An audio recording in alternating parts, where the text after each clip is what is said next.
नमस्कार, मैं प्रियंका सिंह। आज का रेसिपी है सैंडविच और ये सैंडविच मैंने कुछ अलग तरीके से बनाया है। चलिए हम बनाना शुरू करते हैं सैंडविच को। यहाँ पे 9 मीडियम साइज़ का मैंने आलू लिया है। ये बॉयल आलू है, इसको बॉयल करके हमने इसका छिलका निकाल लिए हैं। पोटैटो मैशर से सारे आलू को मैश कर लेना है। सारा आलू देखिए फ्रेंड्स यहाँ पे मैश हो चुका है। यहाँ पे जो मैशर है हमारा, इसको हटा लेंगे।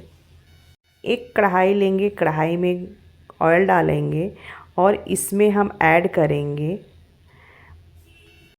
1/2 चम्मच राई, 2 हरी मिर्च बारीक चॉप कर लिया है, लहसुन है 4, इसको भी चॉप कर लिया है, और कढ़ी पत्ता है, इसको भी बारीक हमने काट लिया है।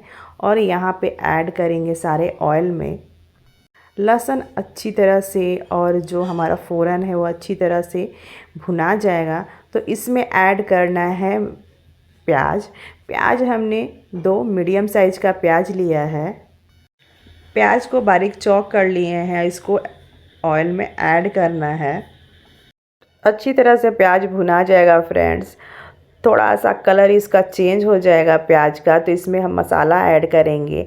और मसाला हमने 1 चम्मच सब्जी मसाला लिया है, 1 चम्मच धनिया पाउडर लिया है, 1 चम्मच हल्दी पाउडर लिया है, 1/2 चम्मच लाल मिर्च लिया है पाउडर, 1 चम्मच नमक लिया है, छोटा वाला कटोरी से 1 कटोरी पानी लिए हैं और इसमें ऐड करेंगे मसाले में। टेस्ट के अकॉर्डिंग आप नमक डाल लीजिएगा। यहाँ पे सारा मसाला हम अच्छी तरह से भून लेंगे। गैस का फ्लेम मीडियम पे ही मसालों को भूनना है, हाई पे मत रखिएगा, नहीं तो मसाला जल जाएगा और अच्छी तरह से भुना नहीं पाएगा। यहाँ पे हमारा मसाला अच्छी तरह से भुना चुका है। इसमें ऐड करेंगे हम आलू, और आलू हमने कढ़ाई में ऐड कर दिया है और अच्छी तरह से मसाले और आलू को मिक्स करना है। और आलू और मसाले को भी भूनना है, कम से कम 2-3 मिनट भूनना है, ज़्यादा नहीं भूनना है। यहाँ पे देखिए आलू और मसाला अच्छी तरह से मिक्स हो चुका है। अब केवल यहाँ पे हमको भूनना है और अच्छी तरह से भूनेंगे कि जो हम सैंडविच बनाएंगे फ्रेंड्स वो बहुत ज़बरदस्त लगेगा खाने में। यहाँ पे हमारा जो आलू का मसाला हमने तैयार किया वो बन के रेडी हो गया है। दूसरे बर्तन में मैंने ट्रांसफ़र कर लिया है। चलिए अब सैंडविच बनाने चलते हैं। हम वाइट ब्रेड का यूज़ कर रहे हैं, आपके पास ब्राउन ब्रेड हो तो वो भी आप ले सकते हैं। और यहाँ पे ब्रेड के ऊपर हमने केचप का यूज़ किया है। इस वाले ब्रेड में हमने केचप लगा दिए हैं अच्छी तरह से, देखिए। और क्या करेंगे अब कि जो आलू का मसाला है वो इस वाले ब्रेड में अच्छी तरह से स्टफिंग कर लेंगे।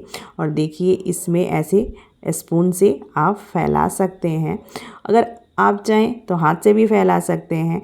और यहाँ पे केचप वाला ब्रेड को इसके ऊपर रख देंगे, आलू के ऊपर, और ये सैंडविच बन के हमारा रेडी हो चुका है। दूसरे सैंडविच के लिए मैंने 2 ब्रेड लिया है और ये सिंपल तरीके से हम इसको बनाएंगे। और यहाँ पे आलू लेंगे, आलू को लेके स्टफिंग करेंगे ब्रेड के ऊपर। और यहाँ पे मैंने हाथ से किया है, देखिए कितना बढ़िया हाथ से स्टफिंग हो रहा है। यहाँ पे ब्रेड में आप स्टफिंग हाथ से भी कर सकते हैं फ्रेंड्स और स्पून से भी कर सकते हैं, लेकिन हाथ से बहुत बढ़िया स्टफिंग होता है, इसीलिए मैंने यहाँ पे हाथ से स्टफिंग कर रही हूँ। यहाँ पे मैंने घी का यूज किया है, आप चाहें तो बटर है तो बटर का भी यूज कर सकते हैं। बटर और घी के जगह पर आप रिफाइन भी यूज कर सकते हैं। दोनों सैंडविच को हमने तवे पे रख दिया है और एक सैंडविच देखिए मेरा एक तरफ से बन के रेडी हो चुका है। दूसरा सैंडविच को भी हम पलट लेंगे और दूसरा तरफ से भी सेक लेंगे हम। सैंडविच में 1/2 चम्मच घी ऐड करेंगे और चारों तरफ से घी को ऐसे फैला लेना है। और सैंडविच जो हमारा है इसमें क्या करेंगे, जो पलटा है उससे घुमा लेंगे थोड़ा सा। घुमाने पे ये होता है फ्रेंड्स कि चारों तरफ से सैंडविच हमारा सिका के अच्छी तरह से बन के रेडी हो जाएगा। और ये देखिए ये वाला सैंडविच हमारा बन के रेडी हो गया है। चलिए दूसरा सैंडविच भी हम अच्छी तरह से सेक ले रहे हैं। और इस वाले सैंडविच को भी हम पलट लेंगे और पलट के अच्छी तरह से सेक लेंगे। और ये देखिए दूसरा वाला भी सैंडविच हमारा बन के रेडी हो गया है। ऐसे करके हमने 4 सैंडविच बना के रेडी कर चुके हैं। चलिए अब सर्व करने चलते हैं। देखिए कितना बढ़िया हमारा सैंडविच दिख रहा है फ्रेंड्स। यहाँ पे सैंडविच को कट करेंगे और कट करने के बाद इसका रिजल्ट दिखेगा। इतना बढ़िया स्टफिंग हुआ है और इतना बढ़िया देखने में लग रहा है और खाने में भी बहुत ज़बरदस्त लगता है फ्रेंड्स। यहाँ पे मैंने लाल चटनी के साथ बनाया, आप चाहें तो हरी चटनी के साथ भी बना सकते हैं। अगर मेरा वीडियो आपको अच्छा लगेगा तो लाइक और सब्सक्राइब करना बिल्कुल मत भूलिएगा। अगले वीडियो में फिर आपसे मिलेंगे। Bye bye.